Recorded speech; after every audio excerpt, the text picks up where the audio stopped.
રજૂ કરી છે. એટલા વચ્ચે તો એ લોકોને જ્ઞાનીબેનનું કહેવું એવું છે કે 3 જિલ્લાનું બંધારણ કરેલું છે, તો એમને તરત ને તરત વિક્રમભાઈને જવાબ આપી દીધો હતો કે 12 મહિના સુધી છૂટી નથી કરવાની. બોલો, એમને ભાઈ કહેવું જોઈએ ને કે હું વિચારીને ભાઈ 3 જિલ્લાની વાત કરીને તમારું કોઈ બી રોજગારી વિચારશું. સાહેબ, મારા છેડે 100 જણાના ઘર હેડે છે, જે ઇન્સ્ટ્રુમેન્ટ વગાડે છે એ લોકોને 20-20 વર્ષની મહેનત છે.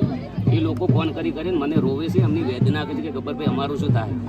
એ લોકોને કે આપણે કાયમ માટે બંધ કરી દેવું છે, ગાવું જ નથી, તમે એમનો પગાર ચાલુ કરો તો એમની રોજગારી કરી.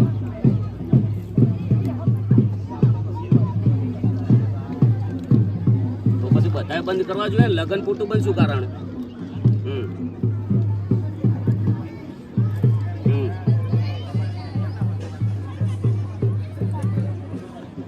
વાત સાચી છે, બંધારણ પૂરતું, પણ હવે આ લોકો જાહે જોઈ જે 10,000 લોકોનું રોજગારી છે. લોકો મને ફોન કરતા હોય છે ઘણા બધા, અને એ લોકોનું મારે વભળવું પડતું છે કે ભાઈ અમારું શું થાય. અને હું પહેલાં તો કહું છું, વારંવાર કહું કે આપણે બંધારણ તોડ્યું નથી. જેમ કે એ લોકોને પહેલાં જાહેર કીધું નહીં કે ભાઈ તમારે લગ્નનો પ્રોગ્રામ ના કરવો, બેઠો પ્રોગ્રામ ના કરવો, લાઈવ વરઘોડું ના કરવું, લગ્નમાં ડીજે ના કરવું, એવું કશું કીધું નથી. એમને એક જ કીધું કે જોનમાં ડીજે નહીં લઈ જવાનું. અને એ બંધારણ મેં નવગણજીનું પાળ્યું છે. નવગણજીએ લગભગ 1 મહિના પહેલાં એમને કરેલું છે. એમાં ચંદનજી બી હતા, જુગલજી બી હતા, અને એમને બંધારણ 5,000 લોકોને સાક્ષી કરેલું. 2 બંધારણ બન્યા સાહેબ ઓલરેડી. 70થી મોડીને બંધાતા હોય છે, બંધા તૂટતા આવ્યા છે. આ તો મને ટાર્ગેટ કર્યો છે આ લોકોને. લગભગ 70માં દારૂબંધી કરી હતી સાહેબ. એના પછી તો બધું ઘણી જગ્યાએ થયું છે. તો એ દેશદ્રોહી નહીં, લોકો મને કહે છે કે દેશદ્રોહી. હવે સાહેબ ઘણા લોકોને મકાન કરવાનું ચાલુ કર્યું છે ઓલરેડી. આપણે જે કમાણા એ બી સેવામાં બી વાપરીએ છીએ, અને ઘણાને આપણે આજના દિવસ સુધી સારો મેસેજ જ આપ્યો છે. અને હું સમાજ વિરુદ્ધ, પહેલાં તો સમાજ વિરુદ્ધ જવું જ છું. કેમ વિરોધ એટલે અમને ગામમાં કોઈ મિટિંગ જ નથી થઈ. જે લોકો છે એમને કોઈ કીધું જ નથી કે આપણે બંધારણ થયું છે. એમ જે ઘર તણે જેના ઘેર લગ્ન હતા એ વ્યક્તિ 8-10 દિવસ પહેલા આયોજન કર્યું હતું કે ભાઈ મારે ગોમ ભેળું કરવું છે. ગોમ ભેળું કરવા જ્યાં જે વ્યક્તિ હતા એ વ્યક્તિ કીધું કોઈ આવ્યું જ નથી.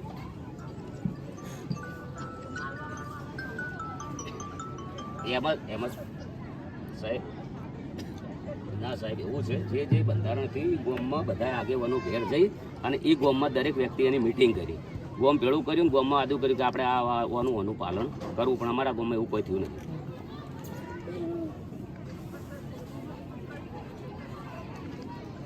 ઓમાં કેવું છે, અમુક લોકો પહેલાથી જ વિરોધ કરતા આવ્યા છે ઠેઠથી. અમારો પહેલી વાર વિરોધ તો એવું નથી.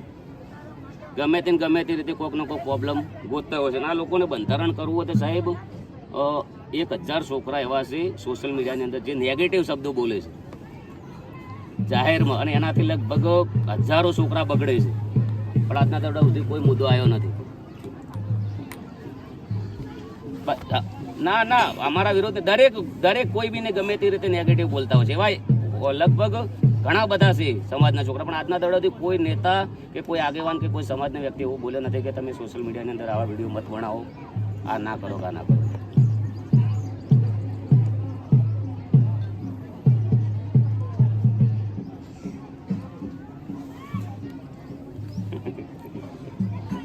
ના એમાં કેવું છે સાહેબ, એ છોકરો એક અપંગ છે અને મા બાપને બિલકુલ આપે એનું એક. અને એવા સાહેબ ઘણા બધા છોકરા છે. અત્યારે હું એક છોકરો અમે જ્યાં ખાલી મુલાકાત લેવા ગયા હતા, તો એને 8 મહિનાની સોળી છે અને 2.5 વર્ષનો દીકરો ભાઈ એક્સપાયર થઈ ગયો છે. ખાલી મળવા જતો તેને મકાન કરી આલ્યું. તો સમાજ એક એવી વસ્તુ છે કે આટલા બધા સપોર્ટ કરે, એમાં કોઈ બી વિડીયો અમારા પોસ્ટ નથી કર્યા આજના દિવસ સુધી કે તમે ઓમ કરો છો, સારું કરો છો, તે કરો. બસ ખાલી મુદ્દો ભાળી જશે, ગમે તે રીતે કરી આવું કરું. ના આ દિવસ થેન્ક યુ. તમારો પણ ખૂબ ખૂબ આભાર. મારો જે વેદના હતી રજૂ કરી, અને સમાજને ખાસ કહેવા માગું છું કે હું કોઈ સમાજ વિરોધ નથી બોલતો. મારી લાગણીઓને સમજજો.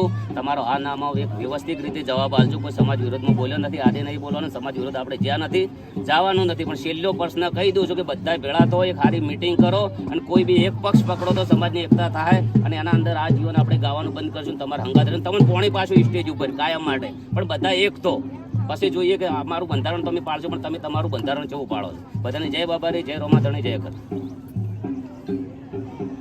અને છેલ્લો પ્રશ્ન મારો ખાસ જણાવું છું, જે બધા એક તો ટોટલ સમાજને ચાલુ છે લાઈવ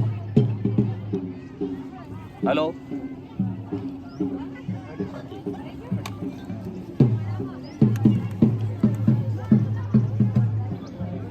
બધા ભેગી તમારે